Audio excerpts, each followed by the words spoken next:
The billionaire's coffin was already sinking into the ground when the garbage collector screamed, "Stop!"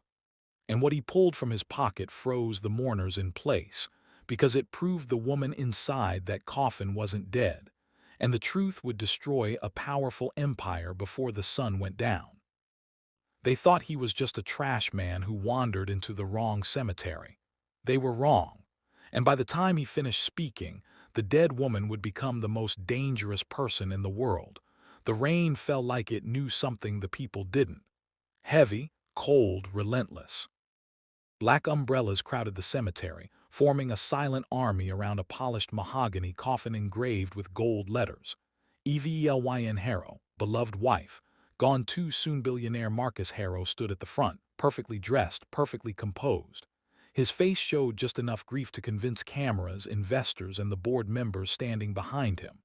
Tears had been rehearsed. His voice, when he spoke, trembled exactly where it should. "Evelyn was my heart," he said softly.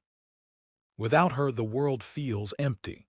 The world wasn't empty. It was watching.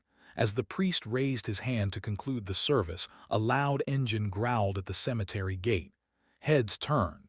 A garbage truck rolled in, brakes screaming, mud splashing across polished shoes. Gasps rippled through the crowd. The truck door flew open. A man in an orange vest jumped out, rain-soaked, breathless, eyes burning with urgency. "Stop the funeral," he shouted. Security moved instantly. Marcus frowned, irritated, offended. "Get this man out of here." But the garbage collector didn't stop. He ran forward, ignoring hands grabbing his arms. "She's not dead," he yelled. "You hear me? She's not dead." Laughter broke out, nervous, cruel. Someone muttered, "He's insane." Stepped forward, voice sharp. "This is a sacred moment. Remove him." The man shook free and reached into his vest. The crowd stiffened. He pulled out a small silver bracelet, Evelyn's bracelet, the same one she never removed. The same one Marcus had claimed was buried with her. Marcus went pale. "I found her," the man said, voice breaking. "Alive, barely breathing, in a place meant to make sure she never spoke again." "Crush the cemetery," Marcus whispered. "That's impossible." The man stepped closer, eyes locked on the billionaire. "Then explain why your dead wife begged me not to let you find her." The rain grew heavier, and the coffin began to tremble. The trembling stopped. Then came a sound no one forgets once they hear it, a faint knock from inside the coffin. 3 knocks, a scream ripped through the crowd. Security froze. The priest staggered backward. Marcus took one step back, then another, his mask cracking. "Open it," the garbage collector said. "If you're so sure she's dead," shouted, "this is madness." But the crowd had turned. Phones were raised. Cameras rolled. The world leaned in. 2 cemetery workers hesitated, then slowly lifted the lid. Evelyn Harrow lay inside, pale, bruised, breathing. Her eyes fluttered open. Marcus collapsed to his knees. "She was drugged," the garbage collector said quietly. "Dumped in a waste transfer station, sealed between compactors. I heard tapping while doing my route. Thought it was a rat. It was her." Evelyn's voice was weak but clear enough to cut through the rain. "He tried to erase me." Paramedics rushed in. As they lifted her out, she clutched the garbage collector's hand. "Thank you," she whispered.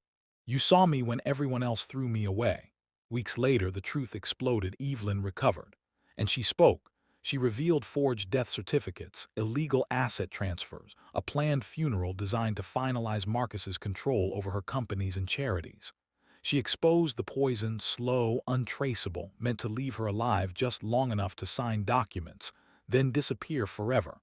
Marcus Harrow was arrested on live television. His empire collapsed overnight. The garbage collector, named Daniel Reyes, returned to his route the next morning, until Evelyn found him. She offered him money. He refused. "I didn't save you for a reward," he said. "I just listened." She gave him something else. She funded shelters, worker programs, and waste management reforms in his name. Daniel became a voice for the unseen, the ignored, the dismissed. And Evelyn, she changed everything. She stepped away from power built on silence and rebuilt it on truth. The video of the funeral interruption reached hundreds of millions. But the real message spread quietly, person to person, that sometimes the people society overlooks are the ones who hear the truth knocking, that life can be buried by lies, but never forever, and that even in the darkest places someone is listening, because she wasn't dead, and neither was hope.